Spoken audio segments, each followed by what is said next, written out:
हृदय मंदिर में आसीन मेरे इष्ट देव भगवान के चरणों में कोटि कोटि दंडवत प्रणाम। श्री सद्गुरुदेव भगवान जी के चरणों में उपस्थित सांसद मिशन का बड़ा ही प्यारा संत समाज, उनके चरणों में भी नमन। श्री गुरुदेव भगवान की परम प्यारी संगत, आप सभी को विदित है कि ये जो कार्यक्रम चल रहे हैं हजूर महाराज जी की परंपरा अनुसार, चलाई परंपरा के अनुसार, ये रात्रि के सत्संग आज दूसरा दिन और बड़ा शुभ दिन कि आज हमारा हिंदुओं का नव वर्ष जो है वो शुरू हुआ है, प्रारंभ हुआ है, नव विक्रमी संवत।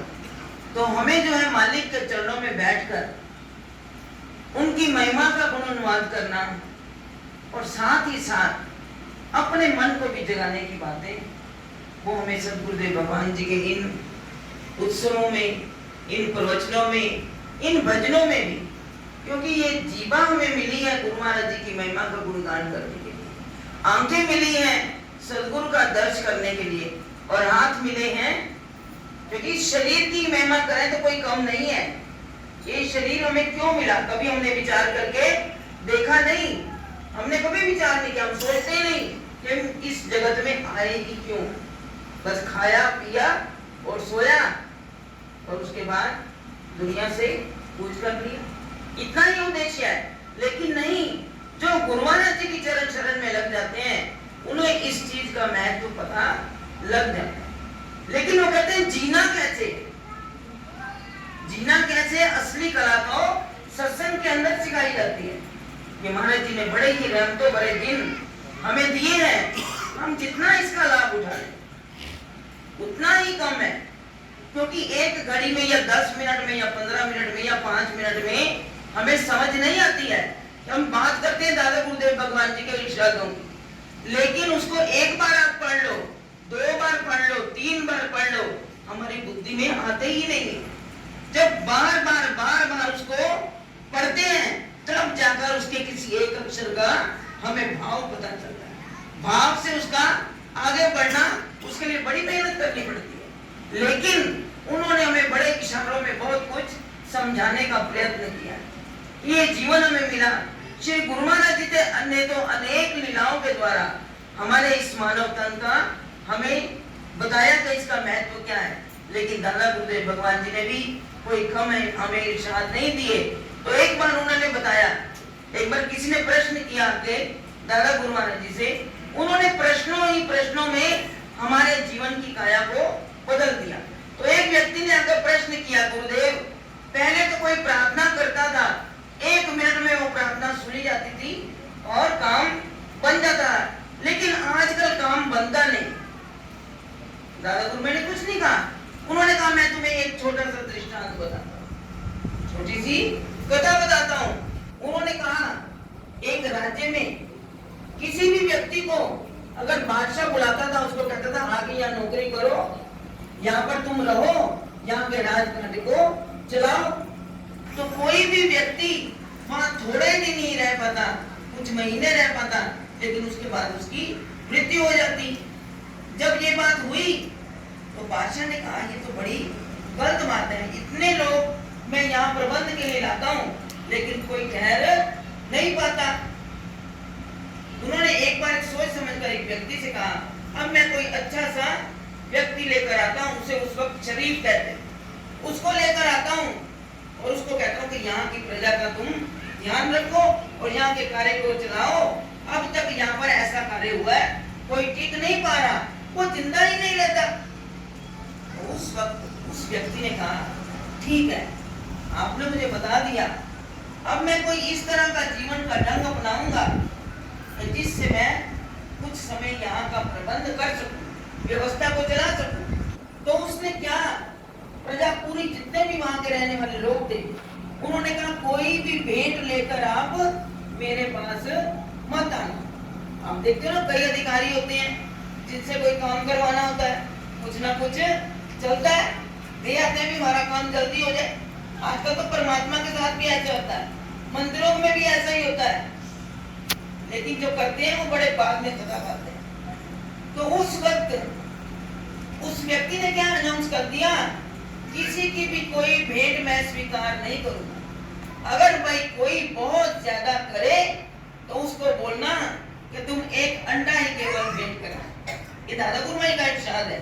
समझाने का प्रयत्न किया। उन्होंने कहा कि भाई एक अंडा ही केवल भेंट करना। प्रजा ने कहा ये बड़ा अच्छा अधिकारी है। पहले वाले अधिकारी तो बहुत ही रिश्वत लेते थे किसी भी काम को करने के लिए, राजा तक बादशाह तक पहुंचने के लिए भी बड़ा कुछ प्रयत्न करना पड़ता था, देना पड़ता था हजारों में। और ये अच्छा अधिकारी आया है केवल एक अंडा। लोग बड़ा आने लगे। वो अधिकारी जो था कोई भी लेकर आता अंडा उसका लेकर रख लेते, लेकिन उसका काफी में नाम लिख लेते। जब वो व्यक्ति जाता तो कहते थे भी अब ऐसी बात है, अधिकारी ने ऐसा नियम बना दिया कि जो भी वापस जाए उसको अंडा ही वापसी में उसको बस समझो भेंट जो है प्रसाद दे दिया जाए। अब हुआ क्या कि उस व्यक्ति ने जब ऐसा करना शुरू किया तो कोई बड़ा अंडा लाता था, कोई छोटा लाता था। जब वापसी में उसको वापसी दिया जाता, बड़े वाले के पास छोटा चला जाता, छोटे वाले के पास बड़ा चला जाता।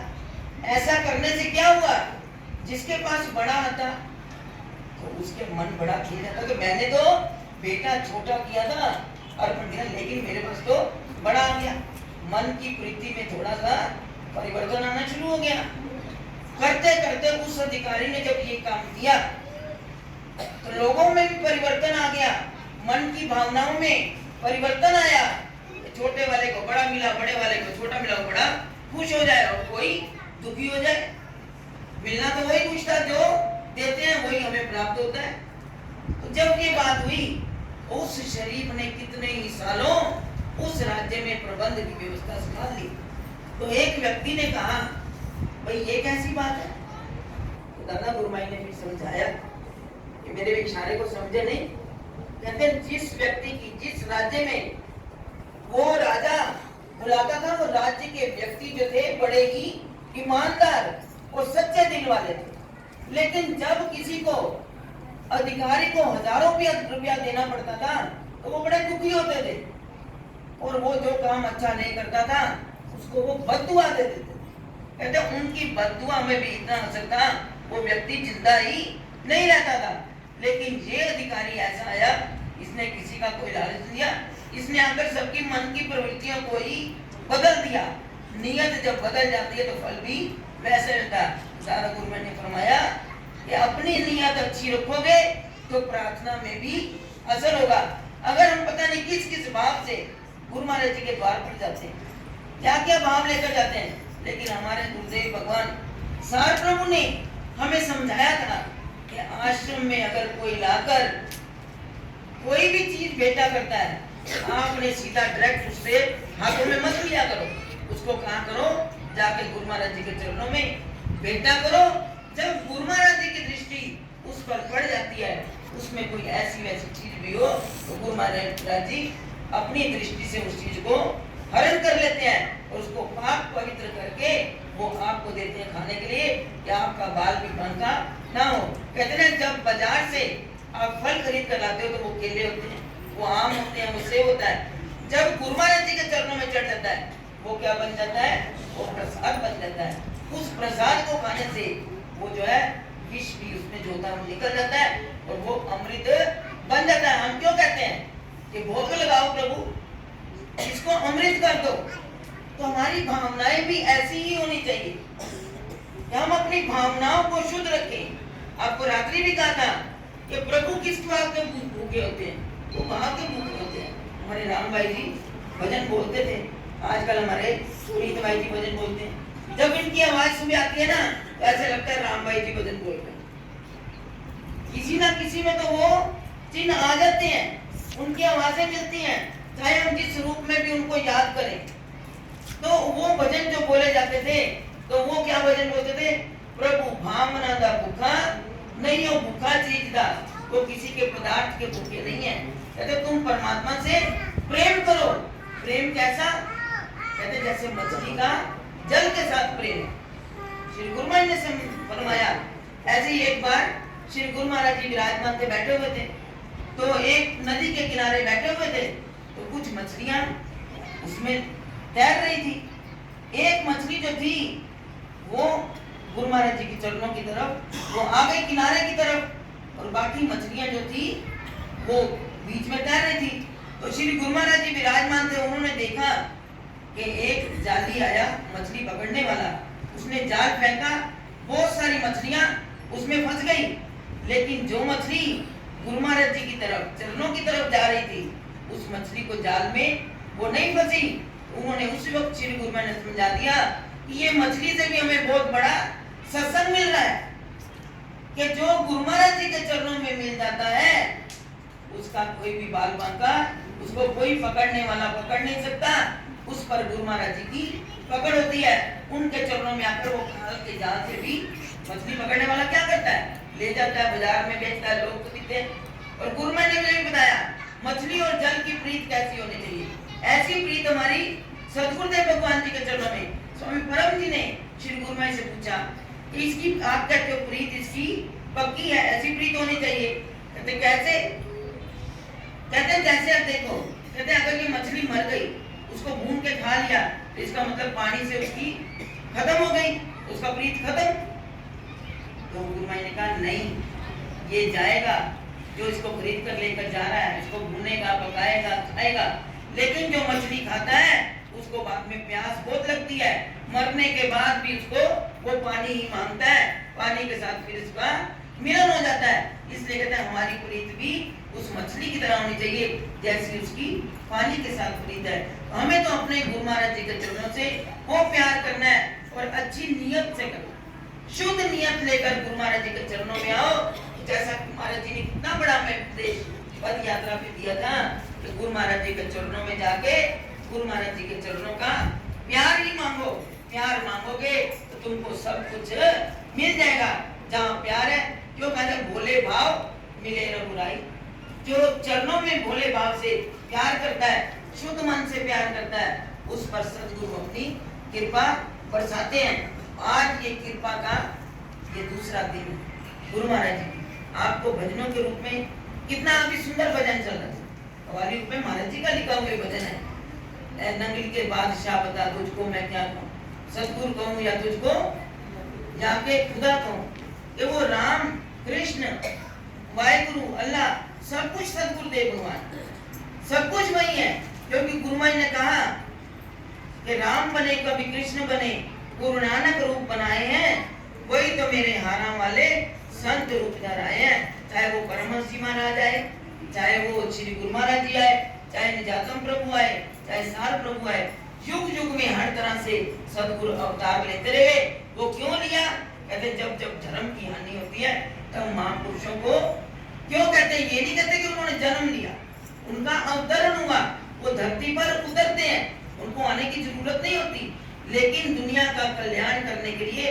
महाराज जी ने कई बार बताया कि एक टीचर उसने बीए एमए पीएचडी की होती है, लेकिन वो पहले के बच्चे को पढ़ाने के लिए फिर से काका गा ही बोलता है। ऐसे महापुरुषों को आने की जरूरत नहीं होती, लेकिन वो हम जीवों का कल्याण करने के लिए इस जगत में आते हैं और हमारा कल्याण तब तक नहीं छोड़ते, हमारा कल्याण जब तक ना हो जाए हमारी बाजू को नहीं छोड़ते। 7 जन्म तक भी गुरुदेव जो एक बार गुरु महाराज जी की शरण में आ जाता है, जब तक उसका बेड़ा भव से पार नहीं हो जाता, गुरु महाराज जी उसकी बात नहीं छोड़ते हैं। तो हम बड़े भाग्यशाली हैं, गुरु महाराज जी से हमें गुरु महाराज जी की चरण शरण मिली, नंगली का आली दरबार मिला, परमहंस दयाल जी की छत्र छाया में, क्योंकि हमारा अद्वैत मत, हम अद्वैत मत में हम सभी जो है सदगुरुदेव के उपदेशों को हम ग्रहण कर रहे हैं। हमारे जीवन में भी वैसी ही कला आनी चाहिए।